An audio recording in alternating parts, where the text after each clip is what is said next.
Abra comigo em 1 Reis 19.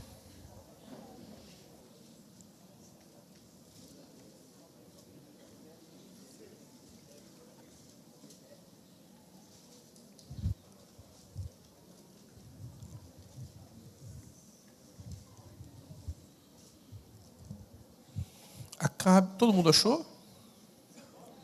1 Reis, capítulo 19, versículo 1. Eu vou falar sobre depressão.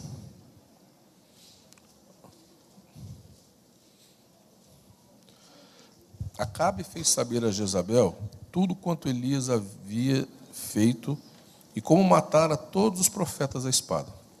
Então Jezabel mandou um mensageiro Elias a dizer-lhe: faça-me os deuses como lhe aprouver.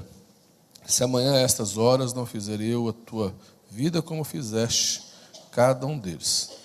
Temendo, pois, Elias levantou-se para salvar a sua vida e se foi. E chegou a Berseba, que pertence a Judá, e ali deixou seu moço. Ele mesmo, porém, se foi ao deserto, caminho de um dia, e veio e assentou-se debaixo de um zimbro e pediu para si a morte.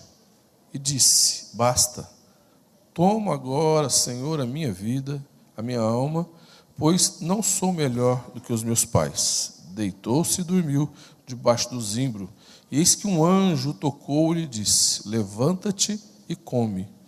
Olhou ele e viu junto à cabeceira um pão cozido sobre pedras em brasa e uma botija de água. Comeu, bebeu e tornou a dormir. Voltou segunda vez, o anjo do Senhor tocou e lhe disse: levanta-te e come, porque o caminho é sobremodo longo. Levantou-se, pois, comeu e bebeu, e com a força daquela comida caminhou 40 dias e 40 noites, até o Horebe, o monte de Deus. Ali entrou numa caverna, onde passou a noite, e eis que lhe veio a palavra do Senhor e lhe disse: que fazes aqui, Elias? Ele respondeu: tenho sido zeloso, Senhor, Deus dos exércitos, porque os filhos de Israel deixaram a tua aliança, derribaram os teus altares e mataram os teus profetas à espada. E eu fiquei só, e procuram tirar minha vida. Disse-lhe Deus: sai e põe-te neste monte perante o Senhor. Eis que passava o Senhor, e um grande e forte vento fendia os montes e despedaçava as penhas diante do Senhor, porém o Senhor não estava no vento. Depois do vento, um terremoto, mas o Senhor não estava no terremoto. Depois do terremoto, um fogo, mas o Senhor não estava no fogo. E depois do fogo, um ciclo tranquilo e suave. Ouvindo, Elias envolveu o rosto no seu manto e saindo, pôs-se à entrada da caverna. Eis que lhe veio uma voz e lhe disse: que fazes aqui, Elias? Pai, no nome de Jesus, fala comigo, Senhor, e fala através de mim a cada irmão que está aqui, Senhor. Espírito Santo, libera a tua bênção, libera a tua graça, libera, Senhor Deus, a tua unção, ó Deus, sobre as nossas vidas. Nós necessitamos, ó Deus, que o Senhor fale conosco, nós necessitamos ser edificados na tua palavra, Senhor. Assim como o nosso corpo necessita do alimento físico, nós necessitamos do alimento espiritual, Senhor. Ó Deus, para o nosso espírito, para fortalecimento do nosso espírito, Pai.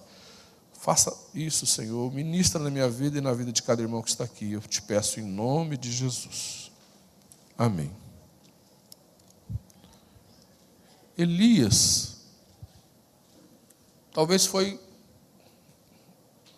não sei se eu posso dizer que foi o maior profeta, ou um dos maiores, né? Com certeza, entre os maiores ele esteve. E Deus assim usou Elias de uma maneira tremenda, e ele fez coisas tremendas, né?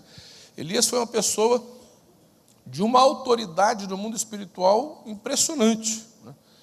Tanto que ele nem morreu. A Bíblia fala que uma carruagem de fogo veio. Você imagina, ele está vivo até hoje. E a Bíblia fala em Apocalipse que ele vai voltar, né? E uma carruagem de fogo veio e levou ele vivo para o céu. Quem teve esse privilégio, né? Uns dizem que ele e Enoque também teve isso, outros dizem que é ele, Enoque e Moisés também, né? A Bíblia não é muito clara quanto à morte de Moisés, uns creem que Moisés também foi, não sei, não vou entrar no detalhe disso, mas Elias de fato foi, né? Olha que homem, que privilégio, que autoridade, a ponto de Deus levá-lo vivo para o céu, né?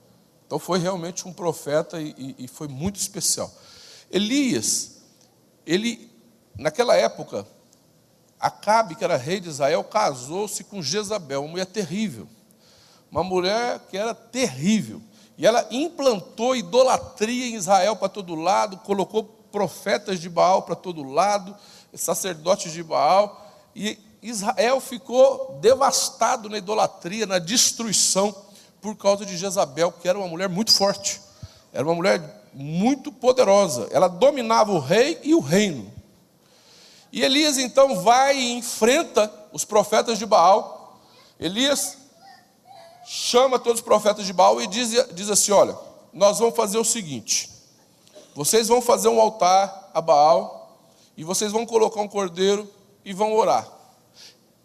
Eu vou restaurar o altar do Senhor. Naquela época o altar do Senhor estava destruído, ninguém mais adorava a Deus, ninguém mais sacrificava a Deus. Ele falou: eu vou restaurar o altar do Senhor, e eu também vou colocar um cordeiro. E o Deus que responder com fogo, este é o Deus verdadeiro. Ele falou: faz primeiro, pode fazer. E os 400 profetas de Baal dançaram igual índio em volta daquele altar, e bateram, e fizeram não sei o que nem índio, né?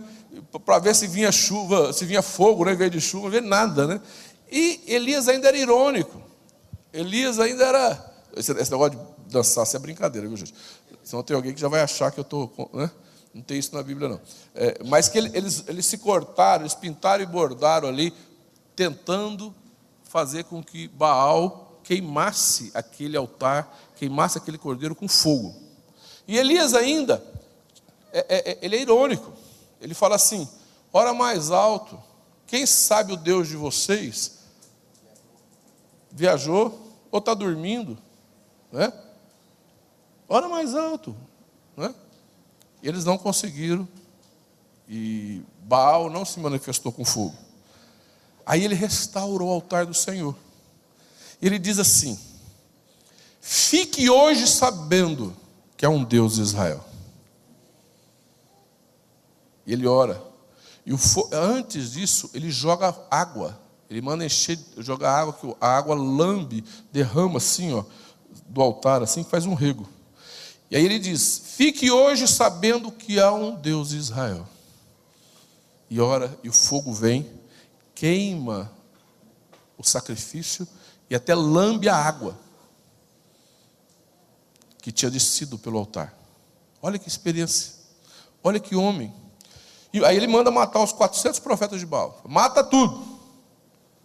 Olha que homem, que autoridade. Que homem vencedor, corajoso, destemido. Um homem que ouvia Deus, ele não inventava isso daí, ele orou e Deus mandou ele fazer. Ele não tinha inventado a cabeça dele não, ele não deu na cabeça dele não. Ele orou, Deus falou e ele fez. Era um homem de oração, um homem de direção, tudo que ele fazia tinha direção de Deus, tinha orientação. Mas de repente, queridos, Jezabel fica sabendo e manda um recado para ele: ó, vou fazer com você o que você fez com os meus profetas. Vou mandar te matar. Do jeito que você fez com os profetas de Baal, eu vou fazer com você. E é engraçado que um homem que enfrentou 400 profetas de Baal e toda uma multidão, de repente, fica com medo de uma mulher e foge para o deserto. E pede a morte. Por quê? Depressão é uma coisa interessante. Existem 3 tipos de depressão. O homem é espírito, alma e corpo. Existe a depressão no corpo. Tem pessoas que têm depressão, assim como de repente pode te faltar vitamina D, pode te faltar ferro, e aí você tem anemia, não é? Ou vitamina. Também pode faltar alguma enzima. Parece que tinha uma irmã que faltava uma enzima, uma coisa no corpo dela, e isso causava depressão. Então a depressão pode ser física. E aí é médico que tem que tratar, ou o Senhor curar. Amém? Mas tem depressão que é da alma, que o homem também é alma, e de repente a pessoa passa por um estresse, por uma situação difícil, a pessoa passa por a nossa alma fica aflita, por uma decepção, por um susto. Não é verdade? Quem aqui já passou por coisas assim difíceis demais? A gente passa, né? E aquilo ali causa uma depressão. Existe também a depressão espiritual, que a gente pode até falar que é a opressão, mas que o diabo vem e deprime a vida da pessoa. Oprime, e a pessoa fica debaixo de um jugo. Então a depressão, ela pode ter 3 fontes. Ela pode ser física, pode ser emocional, ou pode ser espiritual. Mas a questão, queridos, é que se Elias, que foi arrebatado vivo, teve uma depressão, todos nós podemos ter. Concorda comigo? Quem somos nós para dizer que nós não vamos ter, se o próprio Elias teve? Quem somos nós para dizer que isso é bobeira? Se até Elias, que era Elias, passou por isso. Todos nós, no momento da vida, ou em alguns momentos da vida, nós podemos passar por uma depressão. Podemos enfrentar uma situação difícil na vida, e isso causar desânimo. Não é verdade? Então, se Elias passou, qualquer um de nós pode passar. E nós enfrentamos situações na vida. Elias, olha que coisa interessante, ele venceu. Mas o fato dele vencer não significa que ele se sentiu vitorioso. Ele venceu, ele conseguiu tudo, mas isso causou um estresse. E o estresse fez com que ele ficasse abatido. Apesar da vitória, muitas vezes, apesar de conquistas que nós temos, muitas vezes, nós sofremos com o estresse, com a luta, com a dificuldade, com o cansaço do dia a dia, com o grande esforço que nós fizemos. Você imagina o esforço que Elias fez para enfrentar aquilo tudo? Isso causou um estresse. E quando ele recebe a mensagem de Jezabel, você acha que um homem que enfrentou 400 profetas não enfrentaria uma mulher? Você acha que um homem que viu o poder de Deus se manifestar daquela forma, não crê que Deus podia fazer o mesmo com Jezabel? Mas naquela hora ele estava fragilizado. Naquela hora Elias, que era um homem cheio do poder de Deus, mas também era um ser humano como eu e você, fraco, era um ser humano simples, era um ser humano de carne e osso como eu e você, estavam fragilizados. E muitas vezes, mesmo nós com muito poder, com muita autoridade, com muita unção, nós continuamos sendo pessoas humanas, simples e frágeis. Você está me entendendo? Que Elias, apesar de todo o poder que tinha, ele continuava sendo um ser humano. Ele continuava sendo uma pessoa, um homem, que no momento da vida, apesar de todas as vitórias, e apesar de todo o poder que ele tinha visto Deus se manifestar, ele é um homem fragilizado neste momento. E quando ele está ali, naquele estresse fragilizado, ele recebe uma mensagem de Jezabel, ele tem medo. E um dos sintomas da depressão é o medo. Eu diria que a porta de entrada para uma depressão é o medo. Adão, quando ele peca, uma das primeiras reações que ele tem, depois que ele peca, qual que é? O medo. Ele foge da presença de Deus, porque ele teve medo. E nós, queridos, muitas vezes, diante das situações da vida, nós temos medo, e o medo gera insegurança e vira uma porta de entrada para a gente ficar deprimido. A gente tem medo. A gente tem medo do dia de amanhã, a gente tem medo de ficar sem emprego, a gente tem medo muitas vezes de não dar conta das contas, não é? A gente muitas vezes tem medo de que as coisas não dê certo. A gente tem medo das pessoas não nos aceitar, não é verdade? A gente tem medo. Se alguém nos esquece de convidar a gente para o aniversário, a gente já acha que a pessoa está nos rejeitando. E a gente fica com medo, fala assim, a pessoa não quer saber mais de mim. Muitas vezes a coitada esqueceu de te convidar. Se convidar, você nem ia. Ah, não gosto de bolo, não gosto de batatinha. eu não vou não, né? Mas como não convidou, já te dá uma crise muitas vezes, porque você fala assim, ah lá, todo mundo unido e me deixaram de fora. O que bate? O medo de não ser aceito. Nós temos medo de não ser aceitos. Nós temos medo que as pessoas não nos aceitem. Nós temos medo que as pessoas não nos queiram, nos rejeite, não é? A gente tem medo que a família não nos queira muitas vezes, e o medo gera depressão, né? O medo do dia de amanhã. Nós estamos vivendo uma situação difícil, e aí muitas vezes a gente fica naquela incerteza se vai ter emprego ou não, se vai ter serviço ou não, e o medo faz a gente fugir para o deserto. Elias foge para o deserto. O medo nos leva para o deserto, porque nós começamos a fugir, e a gente foge para o deserto. Deserto é solidão. E aí Elias chega no deserto e pede a morte. E nós somos assim muitas vezes.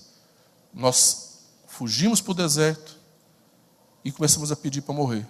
Eu podia morrer, eu não presto para nada, minha vida não serve para nada, minha vida não vira nada. E aí dá sono. É engraçado que Elias dorme.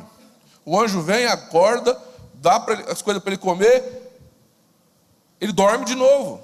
E um dos sintomas da depressão é sono. A gente começa a dormir demais, dá um desânimo, dá uma vontade de só dormir quietinho. Não é assim?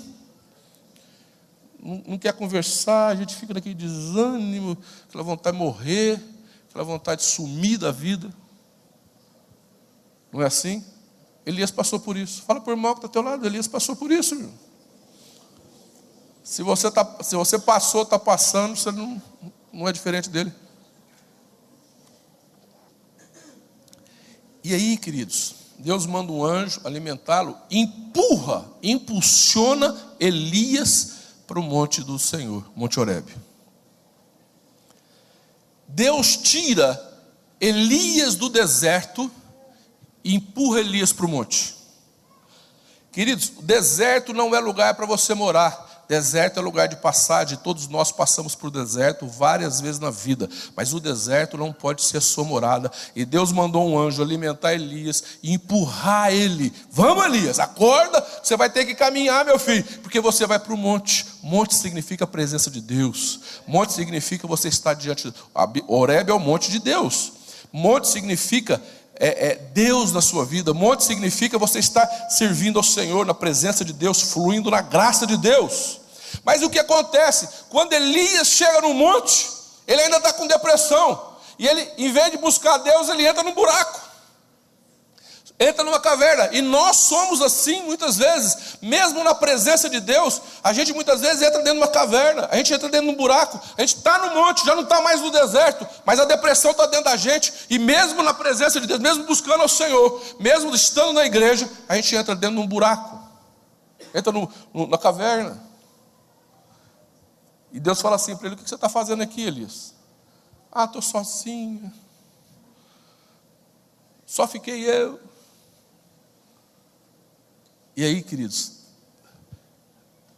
eu não vou falar na ordem, que eu não estou lendo na Bíblia, mas veio um vento tremendo, mas o Senhor não estava no vento. Aí veio um terremoto, mas Deus não estava no terremoto. Aí veio um fogo, mas Deus não estava no fogo. Aí veio uma brisa suave e tranquila, e Deus estava na brisa suave e tranquila.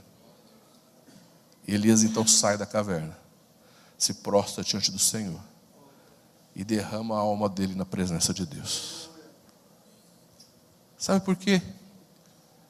Deus falou comigo, eu comecei a meditar neste texto. Deus falou comigo que muitas vezes nós não precisamos do fogo poderoso de Pentecostes, nem dos terremotos do Espírito Santo. Nós não precisamos que Deus chacoalhe a nossa vida de uma maneira tremenda, poderosa, mas que nós precisamos ser ministrados pelo amor de Deus. Que no dia a dia nós precisamos ser ministrados pela graça e pelo amor de Jesus. Por isso que a Bíblia diz que o perfeito amor lança fora o medo. Amém? O que cura o nosso coração é sentir a presença de Jesus todos os dias da nossa vida. O que nos tira de uma situação de depressão é você todos os dias saber que, seja qual for a sua vida e qual for as circunstâncias da sua vida, Jesus está com você. Ele não te rejeita, não te abandona, não vira as costas para você, Ele está com você. Em qualquer situação, Jesus está com você. E quando você começa a ser ministrado pelo amor de Jesus, e você começa a sentir, queridos, muitas vezes nós temos uma dificuldade tremenda de sentir o amor de Jesus por nós. Nós somos pessoas tão feridas, e fomos muito feridos muitas vezes na nossa criação, que nós não conseguimos entender e sentir o quanto Jesus nos ama.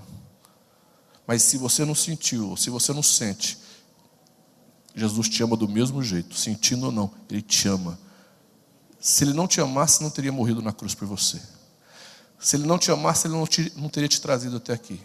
Se Ele não te amasse, Ele não estaria cuidando da sua vida como cuidou até hoje. Ele te ama. E o que cura o nosso coração é o amor de Jesus.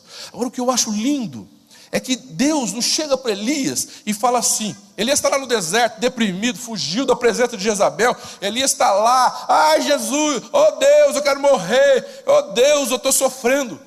E Deus não chega para Elias e fala assim: Elias, o que você está fazendo aí? Você não tem vergonha de ficar desse jeito? Depois de tudo que eu fiz na sua vida, você me decepciona, Elias. Levanta daí, toma uma atitude. Não, Deus não faz assim com Elias. Elias, levanta, homem. E no seu... Não, Deus não repreende nem recrimina Elias. Deus não reprova Elias. O Deus que estava com Elias, quando o fogo caiu no altar e que lambeu até a água, é o mesmo Deus que vai com Elias para o deserto e envia um anjo para alimentá-lo. É o mesmo Deus que empurra Elias para Horebe. E é o mesmo Deus que fala com Elias na caverna. Sabe o que isso significa, queridos? Que Deus, Ele não se decepciona com você. Deus não te reprova. Em qualquer circunstância, Ele está com você. Em qualquer situação, Ele está com você. Em qualquer lugar, esteja no altar, esteja no monte ou esteja no deserto, Deus está ministrando na sua vida. Jesus te ama e está ministrando na sua vida. Quando você estiver no deserto, Ele vai te impulsionar para Horebe. Quando você estiver no deserto, Deus vai te empurrar para Horebe, para você buscar Deus, para você sair do deserto. Mas Ele nunca vai virar as costas para você. O Deus que está num lugar, está no outro. E aonde você estiver, Deus está com você, ministrando na sua vida. Amém? Deus não estava com Elias só lá no monte quando o poder veio. Deus também estava com Elias no deserto. E depois estava com Elias também na caverna.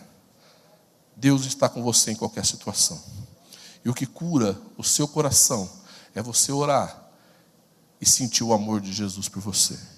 É você buscar Deus e deixar fluir a graça de Deus na sua vida. É você se derramar na presença do Senhor. O que nos dá segurança na vida e tira o medo. Por isso que a Bíblia fala: o perfeito amor lança fora o medo. É você saber que a sua vida não está na mão de nenhum homem. A sua vida também não está na mão de demônios.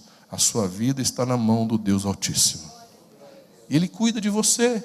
Jesus falou assim: qual o pai que o filho pedindo pão, ele dá um escorpião?